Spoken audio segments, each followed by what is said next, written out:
Então, vamos agora resolver o nosso exercício prático, não é? Que será o exercício número 3 da ficha de exercícios, né? O exercício número 3, acredito que todos têm acesso. Primeiro, devemos ler todo o exercício, né?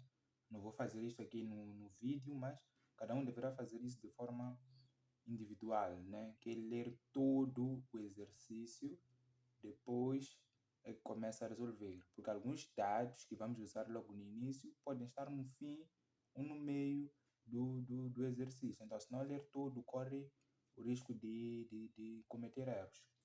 Então, o primeiro pedido desse número é o custo industrial total e unitário, ou seja, é o famoso CIPA.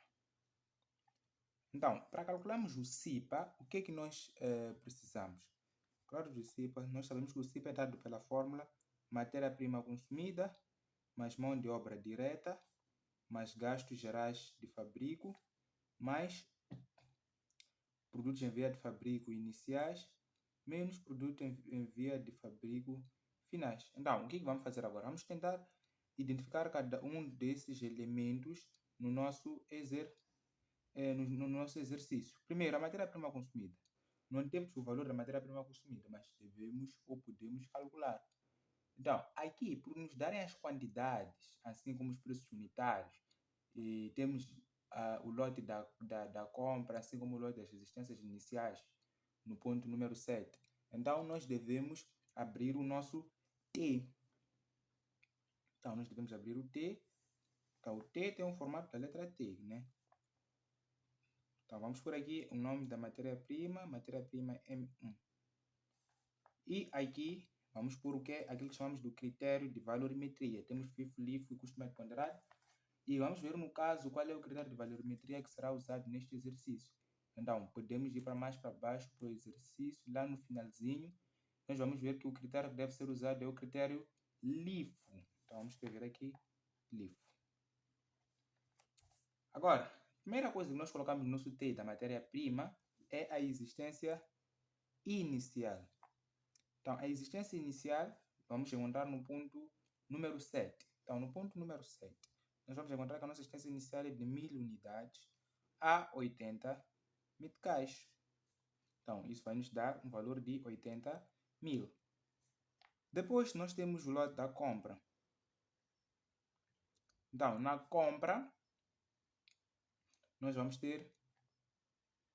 não vamos colocar diretamente a compra aqui, né? Porque na compra vem dividida em duas partes. Temos as despesas e temos também o preço da fatura. Primeiro, vamos colocar o preço da fatura. Atenção que só estamos a trabalhar com a matéria M1 por enquanto.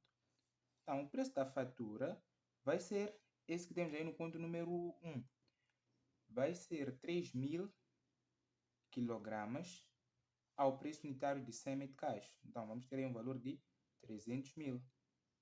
Mas, além disso, nós temos as despesas, são no valor de 180.000. Mas nós compramos 3 matérias-primas. Como é que vamos saber qual é a parte da despesa que vai para cada matéria? Aí teremos que calcular, ver qual é a base de repartição. A base de repartição é sempre dada no exercício.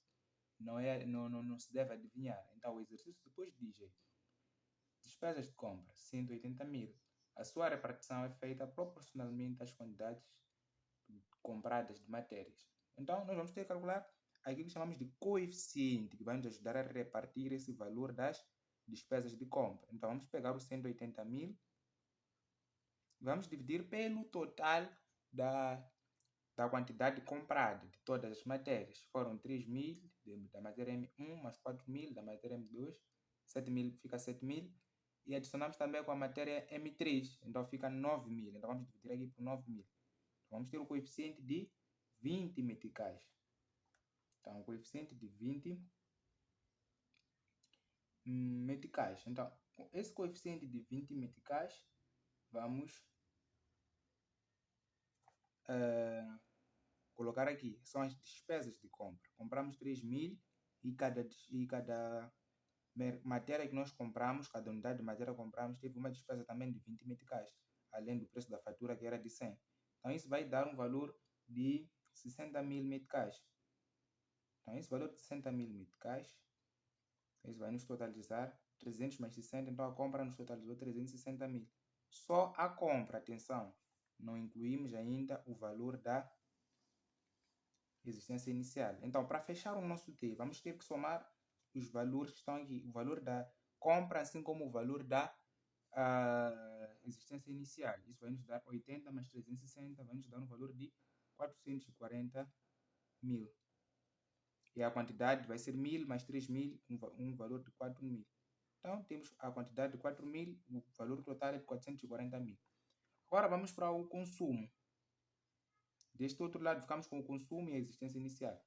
No exercício, não temos o consumo assim como tal, não nos dão. Nós devemos calcular. Por quê? Porque temos a existência final. A existência final, sim, nos é dada no ponto número 8. A existência final é de 2000 unidades. Então, como é que calculamos? Isso é matemática simples já. Se nós temos existência inicial deste lado, temos compra e temos existência final, só nos falta o consumo, então vamos fazer a matemática. Nós sabemos que, em regra, a existência inicial mais compra deverá nos dar o consumo mais a existência final. Então, isso deve ser igual. Então, qual é a existência inicial? 1000. Usamos as quantidades, porque nós queremos a quantidade consumida. Então, temos 1000 unidades de 1000 meticais, 1000 unidades de existência inicial. Adicionamos com as 3000 unidades compradas, vai nos dar o consumo, que não temos, mais as 2000 unidades. Então, estamos a dizer o que é em outras palavras? Podemos isolar o consumo, ficamos com 1000 mais 3000 menos 2000, que é a existência final. Então, o consumo vai nos dar 1000 mais 3000, vai dar 2000, 4000 meticais, menos 2000 vai nos dar 2000. Então, a quantidade consumida é de 2000. A pergunta que não quer calar: a que preço esse consumo? Então, é aí que nós vamos para o critério de valorimetria. Então, o critério de valorimetria, que é LIFO, vai nos diz que nós temos que valorizar temos que tirar os 2000 do último lote primeiro. Então, as últimas a entrar serão as primeiras a sair. Então, o último lote, qual é? O último lote, nós estamos a titular que é o lote da compra, porque a existência inicial já estava lá no armazém desde há muito tempo. Então, vamos tirar primeiro do lote de compra. Queremos 2000 e aqui tem 3000, então é suficiente. Então, vamos tirar simplesmente desse lote. Os 2000 vamos tirar do lote da compra, vão sair a 120, que é o 100 mais 20 da despesa de compra. Então, vai sair a 120 meticais. Isso vai nos dar um valor de 240 mil. Então, depois, as 2000 unidades, estarão repartidas. Por que estarão repartidas? Porque 1000 destas unidades saem ao preço da compra, que é a quantidade que restou aqui. Né? Se nós formos a ver aqui, restou-nos uma quantidade de 1000, porque tiramos 2000. Então, era 3000, tiramos 2000, ficou 1000. Então, 1000 unidades estarão ao preço de 120, que é esse da compra. E as outras 1000 que não mexemos continuarão ao preço de 80, que é o preço da existência inicial. Então, vamos ter aqui 120 mil, vamos ter aqui 80 mil. Então, o somatório disso tudo vai nos dar, obviamente, 440 mil. O somatório do consumo e da existência final. E o somatório das quantidades do consumo e da existência final também vai nos dar 4000. E assim fecha o nosso T. Então, fecha assim o nosso T. E fazemos o mesmo processo para a matéria M2 e a matéria M3. Então, depois de fazer todos os T's na matéria-prima, ficam assim como podem ver. É o mesmo processo que fizemos para a matéria-prima M1. A existência inicial, depois a compra, o preço da fatura, assim como as despesas. E no consumo sempre calculávamos. Pegávamos a existência inicial, somávamos com a compra e subtraíamos com a existência final para termos a quantidade consumida, 4.500. E por ser LIFO, tirávamos sempre do último lote, né? Então, sempre tirávamos do último lote. Agora vamos lá continuar. Já temos os T's da matéria-prima. Então, o outro item que precisamos, podemos até já montar a tabela de cálculo do custo industrial do produto acabado, né? Então vamos ter aí a nossa tabela, né? A tabela ela é feita, né, montando a fórmula, né? É só saber a fórmula, depois a, a instrução de como fazer a tabela. Então, descrição aqui, depois o primeiro produto, P1, o segundo produto, P2, e o terceiro produto é o P3. Aqui assim, na parte vertical, tu vais montar a fórmula. A primeira coisa que tu tens é a matéria-prima consumida, mão de obra direta, gasto geral de fabrico. Depois temos os produtos em via de fabrico iniciais, os produtos em via de fabrico finais e o somatório disso vai nos dar o custo industrial do produto acabado. Então, vamos por aqui a quantidade produzida e vamos ter aqui o custo industrial do produto acabado unitário, né? Então, como podem ver, é só colocar a fórmula e já está aí nessa parte aí de colocar a descrição. Agora, a matéria-prima consumida, o que? A matéria-prima consumida é esse valor que nós temos aqui no T, na parte onde vem consumo, né? Aqui é 240 mil, então, como a matéria-prima 1 é usada para P1, então vamos colocar o valor da M1 aqui na coluna do P1, então vai ser 240 mil. A matéria-prima M2 é usada para P2, então vamos ter aí o valor. Vamos somar o valor tirado dos dois lotes. 880 mil mais 50 mil, vamos ter o valor de 930 mil. Né? Podemos colocar aqui até 930 mil. Então, esse valor vamos colocar aqui no P2. 930 mil. E temos também a matéria-prima 3, que é usada para P3. Então, vai ter aí o valor de 460 mil. E já está. Depois, temos a coluna da mão de obra. Então, temos aí no ponto número 2 do exercício os salários diretos. Então, o salário direto vai ser mão de obra direta. Temos aí o valor das horas e o valor sim, o valor das horas e o preço a cada hora. Então, para o produto 1, nós temos 400 horas a 400 sim, 400 horas, enquanto cada hora está 400 meticais. Então, vamos fazer a multiplicação. Então, vamos ter aí um valor de 160 mil. Só que eu disse que a mão de obra direta não é só o salário, é o salário mais os encargos. E no ponto número 3, tem aí alguns encargos. Então, os encargos do ponto número 3, vamos ter que adicionar ao salário que vamos encontrar. Então, temos 160 mil de salário, mais os encargos na ordem de 40 mil meticais. Então, vamos ter o valor de 160 mil mais 40, vamos ter um valor de 200 mil meticais. Então, vamos por aí 200 mil meticais. E o mesmo fazemos para P2, 200 vezes 500, então vamos ter um valor de 100 mil meticais. Então, depois vamos somar com os encargos, vai ficar com um valor de 120 mil. E fazemos também para M3, 400 vezes 300, o valor vai dar 120 mais 40, vamos ter um valor de 160 mil. E já está. Agora, vamos para a coluna dos gastos gerais de fabrico. Então, os gastos gerais de fabrico, nós vamos ter que ver aí no ponto número 4. O ponto número 4 nos apresenta vários gastos em que nós temos que identificar qual é o gasto de fabrico, qual é que não é. Então, vamos lá ver os gastos que vamos considerar como gastos gerais de fabrico. Ordenados de pessoal fabril. Então, sem dúvida, isso é um gasto geral de fabrico, vamos pegar. A amortização do equipamento de fabrico. Gasto geral de fabrico, encargos sociais referentes aos ordenados de salário do pessoal fabril. Então, também é um gasto geral de fabrico. Eletricidade, água, serviços fabris, também é um gasto geral de fabrico. Ordenados de administração, gasto administrativo, como o próprio nome já sugere. Ordenados pessoal do escritório, também gasto administrativo. Encargos sociais, ordenados pessoal do escritório. Administrativo, comissões dos vendedores, gasto de venda, consumo de artigos diversos na fábrica, gasto geral de fabrico, porque foi consumido na fábrica. Em correios e telegramas, então isso vai ser gasto administrativo. Embalagens de fretes, gasto de venda. Renda da fábrica, gasto geral de fabrico. Juros e reformas de títulos, gasto financeiro. Seguro da fábrica, gasto geral de fabrico. Então, fizemos aí a classificação. Então, é só adicionarmos tudo que dissemos que era gasto geral de fabrico. Então, vamos ficar com 300 mil, mais 80 mil, mais 200 mil, mais 120 mil, mais 150 mil, mais 150 mil, mais 200. Vai nos dar um valor de 1 milhão e 200 mil.